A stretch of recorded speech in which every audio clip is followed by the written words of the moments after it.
काय झालं? नाही नाही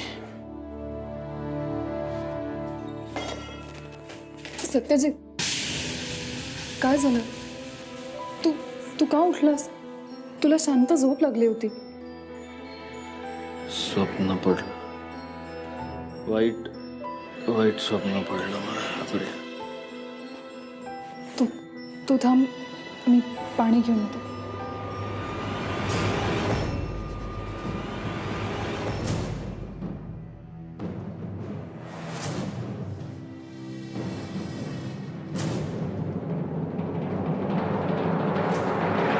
मी फक्त मी गुन्हेगार आहे सगळ्यांची. कुणाच्याच अपेक्षा मी नाही पूर्ण करू शकले. सत्यची मला माफ करा. मी सत्य तुमच्या समोर नाही आणू शकले.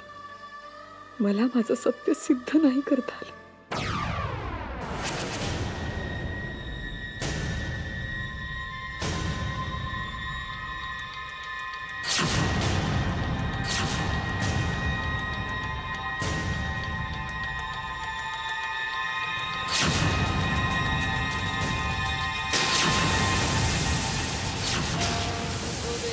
मी तुम्हाला पती परमेश्वर मानले असून माझे सगळे जीवन तुम्हाला समर्पित करते.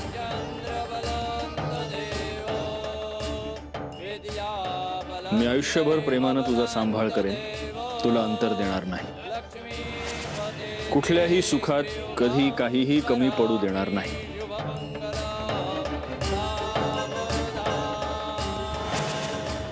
या मुलीनं धिंडवडे काढलेत माझ्या आयुष्याचे. या मुलीनं धिंडवडे काढले. आयुष्यभर सहन करत राहावी लागणार आहे हिला. तुझा तर चेहरा सुद्धा बघायची इच्छा नाहीये मला. आयुष्यभर तुमची साथ सोडणार नाही वचन दिलं होतं, पण मला नाही पूर्ण करता आलं माझं वचन.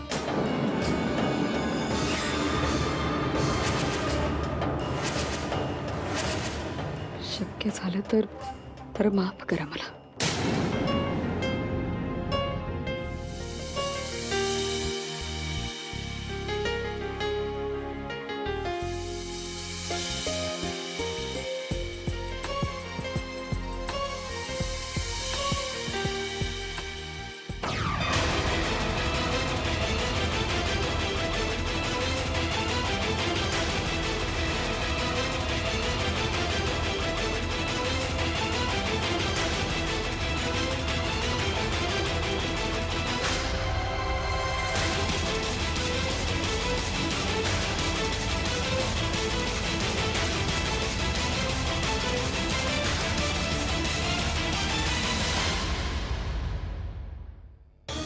मंजिरी,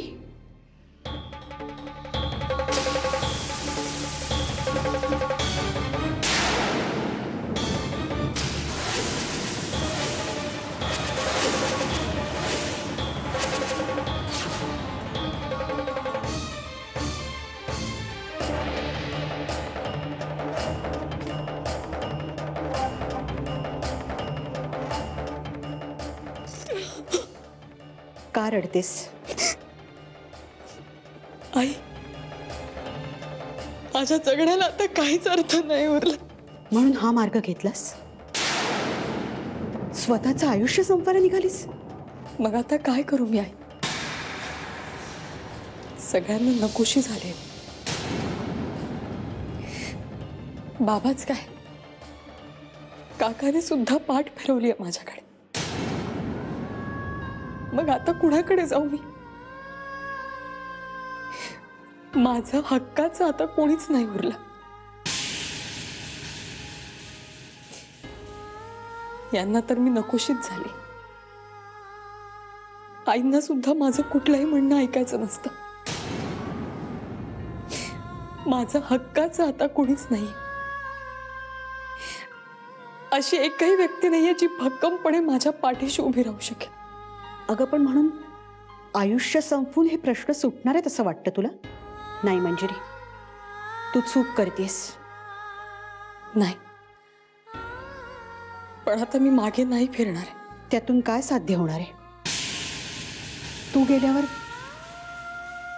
उलट सगळ्यांना तू दोषीच वाटत राहणार. नाही आई, मी स्वतःचा प्रामाणिकपणा नाही सिद्ध करू शकत. तुला तो सिद्ध करावा लागेल मंजिरी, कारण त्याशिवाय मला मुक्ती मिळणार नाही. आई, आई मी हारले ग, हारले मी. रोज अशी थोडी थोडी शिक्षा भोगण्यापेक्षा ना एकदाच जीव दिलेला केव्हाही चांगला. मंजिरी, तुला तुझं पावित्र्य सगळ्या जगासमोर सिद्ध करावं लागेल. ते कसं करायचं मला माहित नाही, पण तुझ्या कपाळावरचा हा कलंक तुला स्वतःला पुसावा लागेल.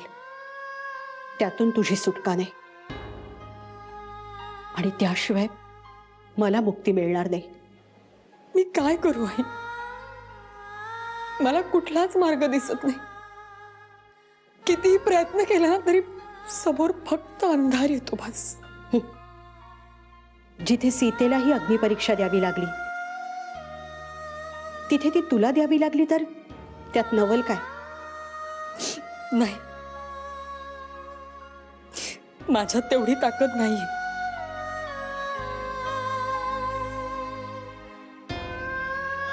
आहे मंजिरी, तुझ्या आत ती ताकद आहे. फक्त त्याची जाणीव तू स्वतःला करून देणं गरजेचं आहे. कसं काय आई? सगळ्या बाजूंनी माझ्यावर आरोप होतात. अशात किती काळ मी एकटीच्या ताकदीवर उभी राहणार? परिस्थिती अवघड आहे, पण यातून बाहेर पडायचा काहीच मार्ग नाही असं नाही. अविश्वासात होळपरणाऱ्या असंख्य मुलींनी तुझ्यासारखं जीव द्यायचं ठरवलं तर काय होईल मंजिरी?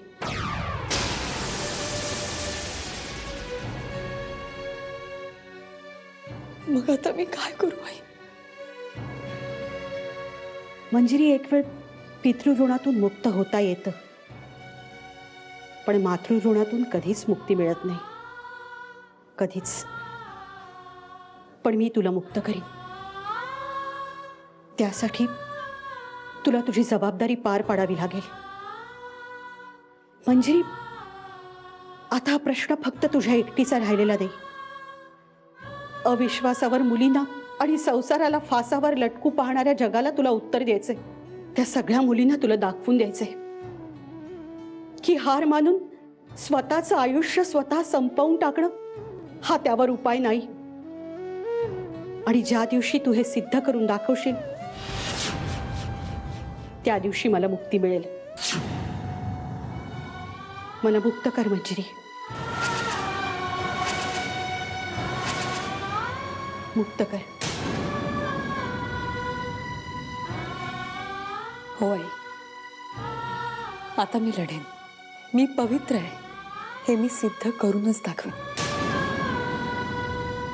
मग यात माझा जीव गेला तरी चालेल, पण माझं पावित्र्य मी सिद्ध करून दाखवणारच.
सर्वमंगल मांगल्ये शिवे सर्वार्थ साधिके शरण्ये त्र्यंबके गौरी नारायणी नमोस्तुते.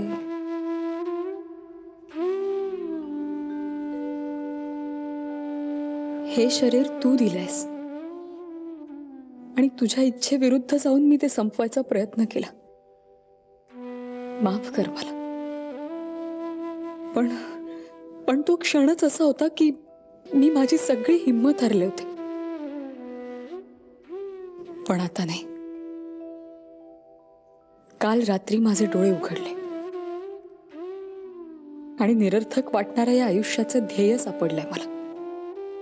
आता जोपर्यंत मी माझं पावित्र्य जगासमोर आणत नाही तोपर्यंत मी स्वस्थ बसणार नाही. मग त्या प्रवासात काहीही भोगायला लागलं ना तरी मला त्याची चिंता नाहीये. हे आदिशक्ती, मला स्वतःला निर्दोष सिद्ध करायला बळ दे. तुझ्या आशीर्वादाशिवाय हे शक्यच नाही होणार. मला बळ दे माते, बळ दे मला.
काय एवढं अस्वस्थ होतंय?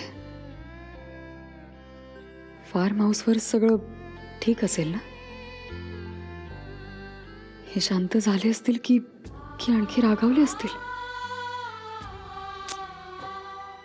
प्रियाचा फोन का नाही आलाय अजून? मीच करून बघू का? नाही, आता फोन करूनही उपयोग नाही. मी ज्या लढाईला सामोरं जायचं ठरवलंय त्याला मला प्रत्यक्षात सामोरं जावं लागेल. हे घरी आल्यावर त्यांच्याशी बोलायला हवं. आणि यावेळी त्यांना माझ्या प्रश्नांची उत्तरं द्यावीच लागतील.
का का घडतंय हे? माझ्यासोबतच का घडतंय हे? आयुष्यभर जो आत्मसन्मान जपला तो असा एका रात्रीत कसा गमावून बसलो मी? दारूच्या नशेत स्वतःच्या नैतिकतेचे स्वतःचे धिंडवडे काढले. का का घडलं हे माझ्या हातून असं? जगाचं तर लांब, पण स्वतःच्या नजरेला नजर कशी द्यायची?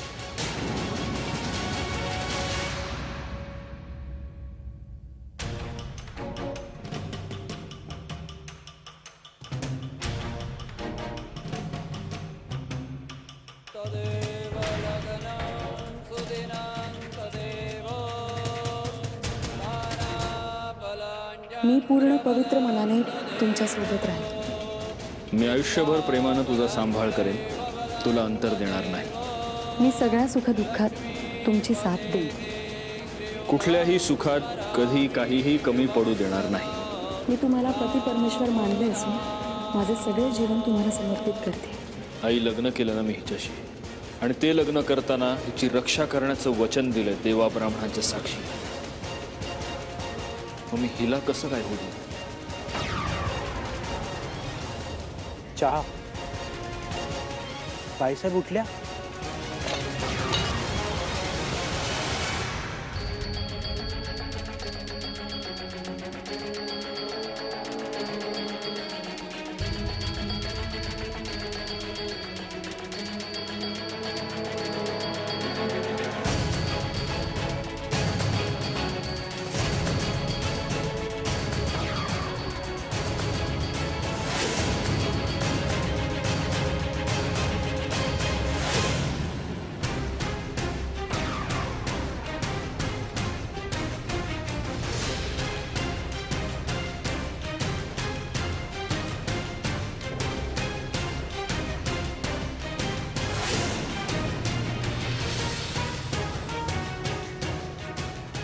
सत्यजित, हे काय? हे जर मला माहिती असतं ना प्रिय, तर ही वेळच आली नसती.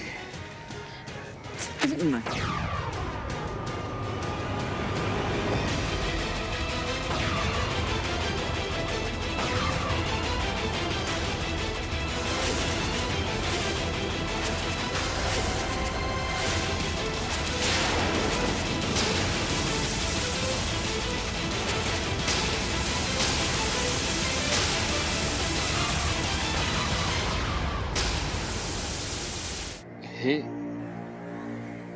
हे काय आहे?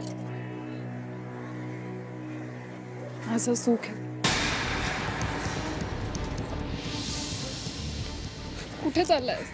हे बघ प्रिया, काल आपल्यात जे काही झालं ते माझी सत्यजित, मी एक्सप्लेनेशन मागत नाही. पण मी माफी मागतोय तुझी. मी तुझी माफी मागतोय प्रिया. प्लीज माफी नको मागू रे. ऐक माझं, तुला जर काल रात्री बद्दल गिल्ट असेल ना, तर ते मनातून काढून टाक. कारण कालची रात्र माझ्यासाठी सगळ्यात सुंदर रात्र होती. प्रिया, तुला कळत नाहीये, हे सगळं चूक आहे. मला सगळं कळतंय, पण हे चूक आहे का बरोबर आहे याचा विचार मला आता नाही करायचाय. प्रिया, काल मी शुद्धीत नव्हतो, पण तू तर शुद्धीत होतीस. मला नाही वाटलं ते सगळं थांबावंसं. अच्छा, म्हणजे याआधी आपल्यात जे काही झालंय त्याचा सूड उगवलास तू काल रात्री. सूर? असं नको म्हणूस प्लीज. सत्यजित, मी मान्य करते, मागच्या वेळी जे काही झालं त्यात माझी चूक होती. पण काल रात्री जे काही झालं ती चूक नव्हती. पण त्याचं ओझं आता आयुष्यभर मला खांद्यावर व्हावं लागणार आहे. नाही, मला तुला कुठल्याही बंधनात अडकवायचं नाहीये. मी शब्द देते, काल रात्रीचा उल्लेखही मी कधी करणार नाही तुझ्या समोर. पण प्लीज त्या क्षणांना सूड म्हणू नकोस. माझा नाईलाज होता सत्यजित. मी नाही नाकारू शकले ते सगळं. तू सगळं विसरून जा हवं तर. मी सांगते, आपल्या दोघांशिवाय तिसऱ्या कोणालाही कळणार नाही कधीच. पण प्रिया, स्वतःचं काय? स्वतःला कसं फसवणार आपण? जेव्हा आरशासमोर उभी राहशील तेव्हा तुझी मान जाईलच ना शर्मेनं खाली. आणि त्याच्या इतकं मोठं दुर्दैव दुसरं नसतं प्रिया. तू दिलेल्या सुखाच्या क्षणांना दुर्दैव म्हणू नकोस प्लीज. ते पाप आहे, पाप आणि पुण्याच्या पुढे जाऊन कधी माझ्या मनाचा विचार करशील? ती पळवाट आहे.